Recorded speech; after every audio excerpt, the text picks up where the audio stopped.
భారత్పై Donald Trump మరోసారి టారిఫ్ల bomb వేయబోతున్నారంటే అవునని అనిపిస్తుంది. ఇండియాపై మరోసారి టారిఫ్లు పెంచబోతున్నారు ట్రంప్.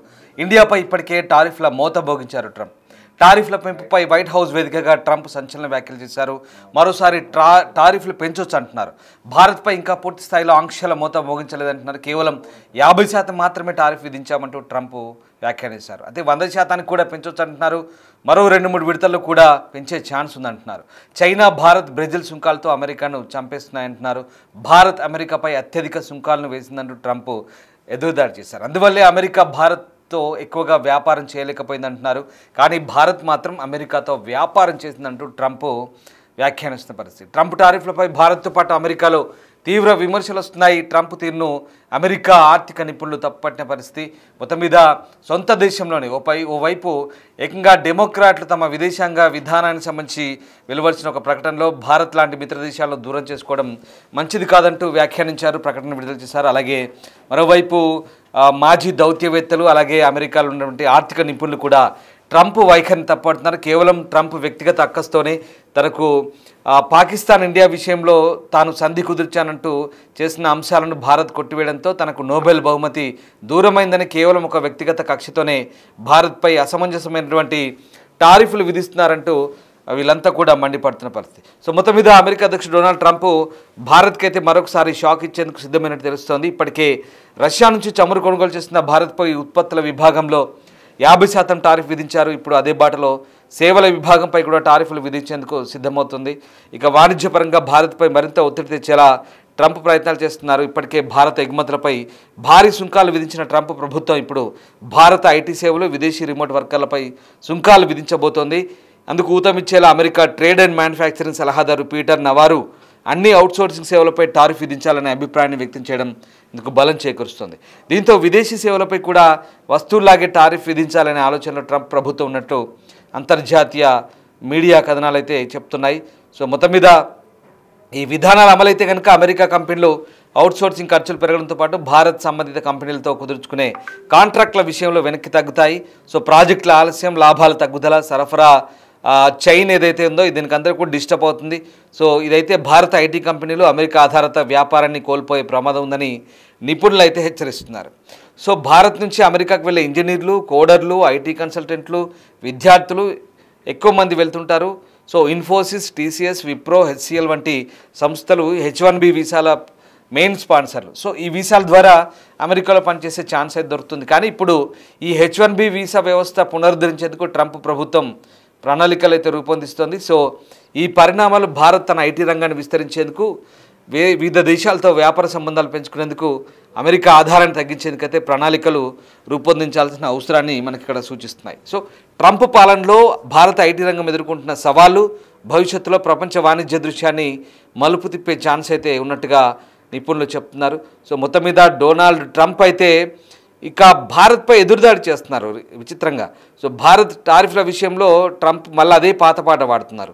భారత్ వస్తువులపై సుంకాలను సమర్థించుకుంటూనే ఒక రకంగా భారత వస్తువులపై తాను విధించిన 50% సుంకాలను సమర్థించుకుంటూనే న్యూఢిల్లీ తనకు సుంకాలు లేని ఒప్పందాన్ని ప్రతిపాదించిందంటూ మరోసారి పాతపాట పాడారు. ప్రపంచంలోని మానవులందరికంటే తానే సుంకాలను బాగా అర్థం చేసుకుంటానంటూ ఒక వింత వాదన తీస్తున్నాడు. యుఎస్ దిగుమతులపై ప్రపంచంలోనే అత్యధిక సుంకాలు చేస్తుందంటూ తాను నమ్ముతున్నట్టు పేర్కొంటున్నాడు. ఇక మొత్తం మీద భారత్పై మరొకసారి విమర్శలు గుప్పించారు. చైనా, బ్రెజిల్ భారత్ సుంకాలతో అమెరికాను చంపుతున్నాయని చెప్తున్నాడు. సో తాను వారికంటే సుంకాలను బాగా అర్థం చేసుకుంటానని, ప్రపంచంలో అందరికన్నా తాను సుంకాలను బాగా అర్థం చేసుకొని ఈ పని చేస్తున్నట్టుగా చెప్తున్నాడు. సో భారత్ ప్రపంచంలోనే అత్యధిక సుంకాలు విధించే దేశం అంటూ రివర్స్ దాడి చేస్తున్నాడు.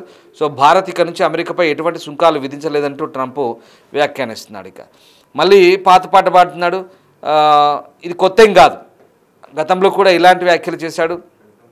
అలాగే రెండు దేశాల మధ్య అనేక దశాబ్దాలుగా వ్యాపార సంబంధాలు పూర్తిగా ఏకపక్షంగా సాగుతున్నాయంటూ ఆరోపించారు. ఇప్పుడు భారత్ తమ దేశ దిగుమతులపై సుంకాలను తగ్గించుకోవడానికి ముందుకు వచ్చిందంటూ, కానీ ఇప్పటికే అది ఆలస్యమైందంటూ విమర్శించారు.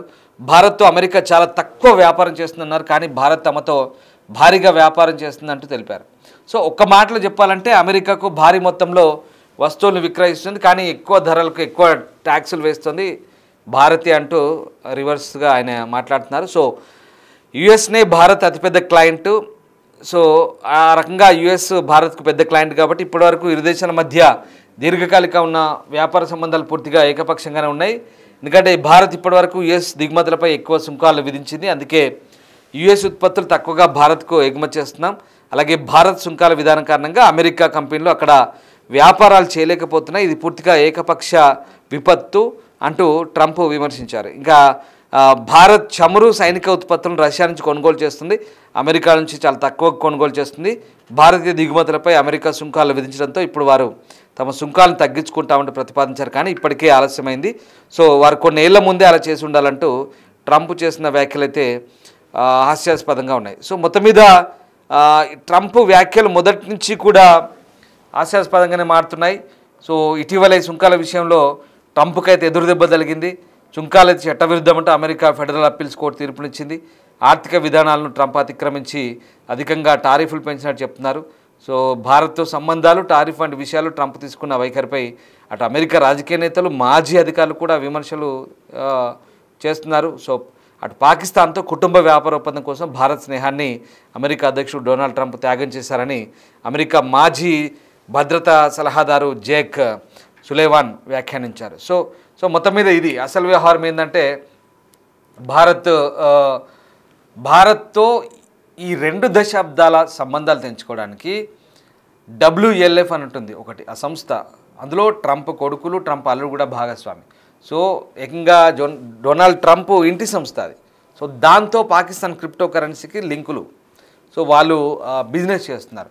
ఇక్కడ పాకిస్తానీలను సంతృప్తిపరచడానికి, అలాగే ఇక్కడ ఇండో పాక్ వార్ను తాను ఆపాను, నాకు నోబెల్ బహుమతికి నన్ను నామినేట్ చేయండి అని మోదీని కోరినప్పుడు మోదీ నిరాకరించడంతో ఇవన్నీ అక్కసు వెళ్ళగక్కుతూ దీనికి రష్యా చమురు ముడిపెడుతూ ఒకటి తలా తోకలేని మాటలు మాట్లాడుతూ ఎక్కడెక్కడో ముడిపెడుతూ ట్రంప్ చేస్తున్న ఏకపక్ష నిర్ణయాలు ఇవన్నీ కూడా వ్యక్తిగత కారణాలే. అసలు అమెరికా వ్యవస్థకి ట్రంప్ అనే ఒక వ్యక్తి ఒక అధిపతిగా ఉన్నాడు కాబట్టి అక్కడ అడ్మినిస్ట్రేషన్కి కేవలం ఆ అధ్యక్ష పదవిని అడ్డు పెట్టుకొని తన వ్యక్తిగత లావాదేవీల కోసమే ఇప్పుడు ఇండియాని ఇంతలా బాధ పెడుతున్నాడు అనేది చాలా సుస్పష్టం. అది అమెరికన్లే అంటున్నారు. సో ఇక్కడ అమెరికా కోర్టు కూడా మొట్టికాయలు వేసింది.